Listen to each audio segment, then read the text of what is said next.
কে কে কে ওখানে? আমি অশরীরী আসছি রাত 12টা ইউটিউব চ্যানেলে প্রতি রবিবার রাত 10টা। প্রিয় লিসেনারগণ, আশা করি সবাই ভালো আছেন। জলিল ভাই আশা করি খুবই ভালো আছেন। ইনশাআল্লাহ আপনাদের দোয়া এখন অনেক ভালো আছি। আশা করি ঈদ খুবই ভালো কেটেছে সবার। কথা না বাড়িয়ে ঘটনায় যাই। এই ঘটনার সঙ্গে জড়িত সকল ব্যক্তি, স্কুল ও এলাকার নাম গোপন রাখার স্বার্থে ছদ্মনাম ব্যবহার করছি। আমার নাম মোহাম্মদ সাইফুল ইসলাম, বাড়ি সুনামগঞ্জ জেলার একটি ছোট গ্রামে।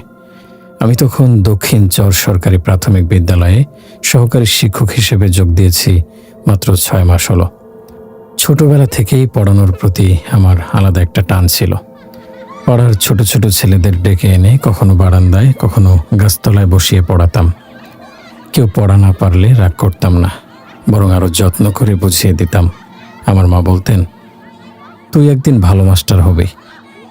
সত্যি বলতে শিক্ষকতা আমার কাছে চাকরি ছিল না, এটা ছিল ভালোবাসা।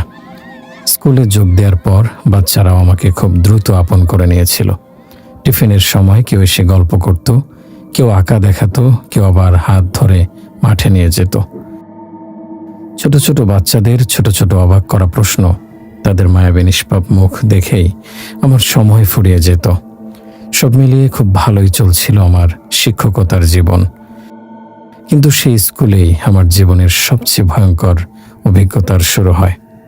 একদিন সকালে প্রধান শিক্ষক আব্দুল মতিন স্যার আমাকে ডেকে বললেন, সাইফুল স্যার, নতুন একটা ছাত্র ভর্তি হয়েছে। ছেলেটা একটু চুপচাপ, আপনি ওর দায়িত্বটা নিন। আমি হাসি মুখে বললাম, ঠিক আছে স্যার। কিছুক্ষণ পর একটা বাচ্চাকে আমার ক্লাসে আনা হলো। ছেলেটার নাম ছিল বাবু। বয়স 7-8 হবে। শরীর খুব শুকনো, মুখটা ফ্যাকাশে।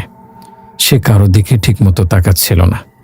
কিন্তু যখন প্রথম আমার দিকে তাকালো, আমি কেমন যেন অস্বস্তি অনুভব করলাম।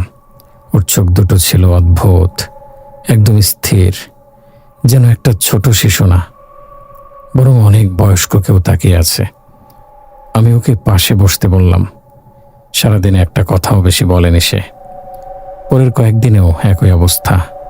সব বাচ্চারা মাঠে খেলতো, হইচই করত, কিন্তু বাবু চুপচাপ বসে থাকতো। মাঝে মাঝে শুধু আমার দিকে তাকিয়ে থাকতো। আমি 5 ওয়াক্ত নামাজ পড়তাম। টিফিন টাইমে স্কুলের এক ফাঁকা ক্লাসরুমে জোহরের নামাজ আদায় করতাম।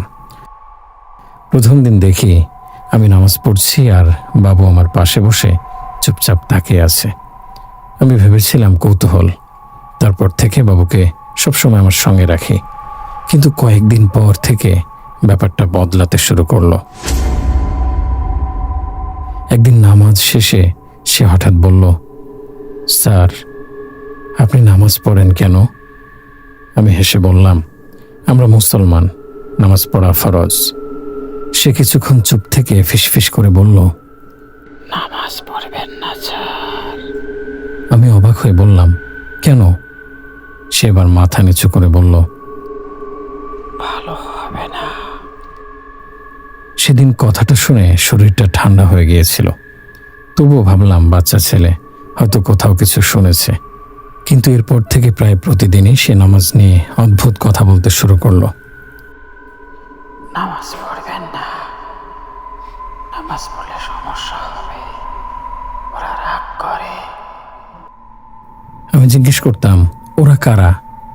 সে শুধু তাকিয়ে থাকতো। একদিন তো সরাসরি বলে বসলো, আপনি যদি আবার নামাজ পড়েন, ওরা আপনাকে মেরে ফেলবে। সেদিন রাতে আমি ঘুমাতে পারিনি। এরপর আমি সিদ্ধান্ত নিলাম টিফিনের সময় বাবুকে আর পাশে রাখবো না। নামাজ পড়ার আগে তাকে অন্য শিক্ষিকা, আমার সহকর্মী রেহানা ম্যাডামের কাছে রেখে যেতাম। প্রথম 2 দিন সব ঠিকঠাকই ছিল। তৃতীয় দিন হঠাৎ স্কুল জুড়ে চিৎকার শুনতে পেলাম। দৌড়ে গিয়ে দেখি রেহানা ম্যাডাম মেঝেতে পড়ে আছেন, মাথা ফেটে রক্ত বের হচ্ছে। পাশে একটা কাঠের চেয়ার পড়ে আছে। সবাই বলল, বাবু হঠাৎ রাগ করে চেয়ারটা ছুঁড়ে মেরেছে ম্যাডামের গায়ে। চেয়ারটি যদি সরাসরি ম্যাডামের মাথায় আঘাত করত, তাহলে ম্যাডাম হয়তো আর এই পৃথিবীতে বেঁচে থাকতেন না। কিন্তু সবচেয়ে ভয়ঙ্কর ছিল ছেলেটার মুখ। সে দাঁড়িয়েছিল একদম শান্তভাবে, না কান্না, না ভয়, না অনুশোচনা, যেন কিছুই হয়নি। রেহানা ম্যাডামকে দ্রুত হাসপাতালে নিয়ে যাওয়া হয়। সেদিনের পর থেকে আমি বাবুকে এড়িয়ে চলতে শুরু করি, কিন্তু সে যেন সব সময় আমার আশেপাশেই থাকতো।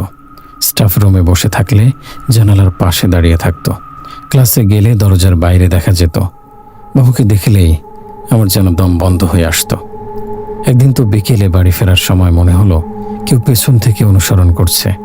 রাতে ঘুমের মধ্যে দরজায় টোকা শুনতাম। ফজরের আগে কানে ফিস ফিস আওয়াজ শুনতাম। এক পর্যায়ে ভয়ে আমি 1 মাসের ছুটি নিয়ে বাড়ি চলে যাই। অদ্ভুত ব্যাপার হলো, আমি যতদিন স্কুলে যাইনি, বাবুও নাকি একদিনের জন্য স্কুলে আসেনি। ঠিক 1 মাস পর আমি স্কুলে ফিরলাম। স্কুলের গেটে ঢুকতেই দেখি বাবু দাঁড়িয়ে আছে। সে ধীরে ধীরে আমার দিকে তাকিয়ে বলল, "কি ব্যাপার স্যার, আপনি 1 মাস স্কুলে আসেননি কেন?" আমার বুকের ভেতরটা ধক করে উঠল, কারণ আমি ছুটির ব্যাপারটা কাউকে বলিনি, শুধু প্রধান শিক্ষক জানতেন। আমি সেদিনই প্রধান শিক্ষককে সব খুলে বললাম, "স্যার, এই ছেলেটার মধ্যে সমস্যা আছে, ওকে স্কুলে থেকে বের করে দিন। প্রধান শিক্ষক দীর্ঘশ্বাস ফেলে বললেন, "একটা ছোট বাচ্চাকে কিভাবে বের করি বলেন?" কিন্তু এর কিছুদিন পরই ঘটে সবচেয়ে ভয়ঙ্কর ঘটনা। এক দুপুরে সেই রেহানা ম্যাডাম, যার মাথায় চেয়ার মারা হয়েছিল, তাকে স্কুলের পেছনের স্টোর রুমে অজ্ঞান অবস্থায় পাওয়া যায়। হাসপাতালে নেওয়ার পর ডাক্তার জানায় গলায় চাপ প্রয়োগের চিহ্ন আছে। 2 দিন পর তিনি মারা যান। স্কুল জুড়ে আতঙ্ক ছড়িয়ে পড়ে। আমি আবার ছুটি নিয়ে বাড়ি চলে যাই। 1 মাস পর ফিরে আসার পরও দেখি বাবু আগের মতোই 1 মাস স্কুলে আসেনি, কিন্তু আমার সঙ্গে সে আজও স্কুলে এসেছে। সেদিন টিফিনে সে আবার আমার কাছে এসে ফিসফিস করে বলল, আপনাকে বলেছিলাম না স্যার, আপনি নামাজ পড়বেন না। আমি ভয়ের সাথে সাথে প্রধান শিক্ষককে ডাকি। প্রধান শিক্ষক এবার সিদ্ধান্ত নিলেন ছেলেটির অভিভাবককে ডাকা হবে। পরদিন বাবুর চাচা স্কুলে এলেন। লোকটাকে দেখে খুব ক্লান্ত লাগছিল, চোখ মুখ শুকিয়ে গেছে। প্রধান শিক্ষক বললেন, "আপনার ভাতিজা অদ্ভুত আচরণ করছে।" লোকটা অনেকক্ষণ চুপ থেকে বলল, স্যার, একটা কথা বলি। আমরা তাকিয়ে রইলাম। লোকটা কাপা গলায় বলল, স্যার, বাবুর বাবা মা আজ থেকে 2 বছর আগে একটা দুর্ঘটনায় মারা গেছে। আমরা কিছু বুঝতে পারলাম না। তারপর সে বলল, "বাবু তখন থেকেই বদলে গেছে। মাঝরাতে কার সাথে যেন কথা বলে, নামাজ পড়লে রাগ করে। অনেক হুজুর দেখিয়েছি। সেদিনই বাবুকে স্কুল থেকে বের করে দেয়া হয়। আর আমি চাকরিটা ছেড়ে দেই। চাকরি ছাড়ার দিন স্টাফ রুমে বসে আমার খুব কান্না পাচ্ছিল, কারণ শিক্ষকতা আমার স্বপ্ন ছিল। সহকর্মীদের সাথে একটা পরিবারের মতো সম্পর্ক হয়ে গিয়েছিল। কিন্তু ভয় তখন আমার ভেতরটাকে শেষ করে দিয়েছে। ঘটনার প্রায় 7 মাস পর এক রাতে হঠাৎ ফোন আসে। ওপাশ থেকে এক কাপা গলা বলল, স্যার, আমি বাবুর বাবা বলছি। আমি চুপ। সে বলল, বাবু খুব অসুস্থ, সারাক্ষণ শুধু আপনার কথাই বলছে। ও একবার দেখতে চায় আপনাকে। আমি সরাসরি না করে দিলাম। বললাম, আমি আর কোনোভাবে ওর কাছে যাব না। লোকটা অনেক অনুরোধ করেছিল, কিন্তু আমি যাইনি। পরদিন খবর পেলাম বাবু মারা গেছে। জানাজার সময় সহকর্মীরা আমাকে ফোন করেছিল, বলেছিল শেষবারের মতো যেতে। আমি যাইনি। দাফনের পর রাতে আমার এক সহকর্মী ফোন দিয়ে বলল, একটা অদ্ভুত ঘটনা ঘটেছে। আমি জিজ্ঞেস করলাম, কি? সে বলল, এত ছোট একটা বাচ্চা, কিন্তু খাটিয়ে তুলতে 4 জন মানুষকে অনেক বেগ পেতে হয়। ওজনটা স্বাভাবিক ছিল না। একটা ছোট্ট বাচ্চার কি এত ওজন হয়? তারপর সে দীর্ঘক্ষণ চুপ থেকে বলেছিল, মনে হচ্ছিল খাটিয়ার ওপর শুধু একটা বাচ্চা ছিল না। এরপর আর কখনো কোনো অদ্ভুত ঘটনা ঘটেনি। আজও যখন আজানের শব্দ শুনি বা কোনো প্রাইমারি স্কুলের সামনে দিয়ে যাই, তখন বাবুর সেই স্থির চোখ দুটো আমার মনে পড়ে যায়। আজও আমি কিছু প্রশ্নের উত্তর খুঁজে পাইনি। তিনি এরপর কয়েকটা অদ্ভুত প্রশ্ন রেখে যান। বাবুর বাবা তো 2 বছর আগে মারা গিয়েছিল। তাহলে যে লোকটা আমাকে ফোন করেছিল সে কে ছিল? আমি চাকরি ছাড়ার পর নতুন বাসায় উঠে গিয়েছিলাম। স্কুলের খুব কম মানুষই আমার নতুন নাম্বার জানতো। তাহলে সেই লোক আমার ব্যক্তিগত নাম্বার কোথায় পেল? আমি 1 মাস স্কুলে না থাকার সময় বাবুও কেন স্কুলে আসেনি? কে তাকে বলেছিল আমি ছুটিতে আছি? রেহানা ম্যাডামের ওপর হামলার পরও বাবুর চোখে কোনো ভয় ছিল না কেন? একটা ছোট বাচ্চা এত শান্ত থাকতে পারে? সবচেয়ে বড় প্রশ্ন, যেদিন বাবুর জানাজা হয়েছিল এত ছোট একটা বাচ্চার খাটিয়ে তুলতে কয়েকজন মানুষের কষ্ট হচ্ছিল কেন? শেষে সাইফুল স্যার শুধু একটা কথাই বলেছিলেন, কিছু ঘটনার ব্যাখ্যা হয়তো পৃথিবীতে নেই, আর কিছু সত্য জানার চেয়ে না জানাই ভালো।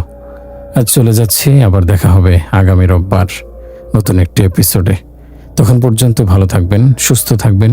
আল্লাহ হাফেজ।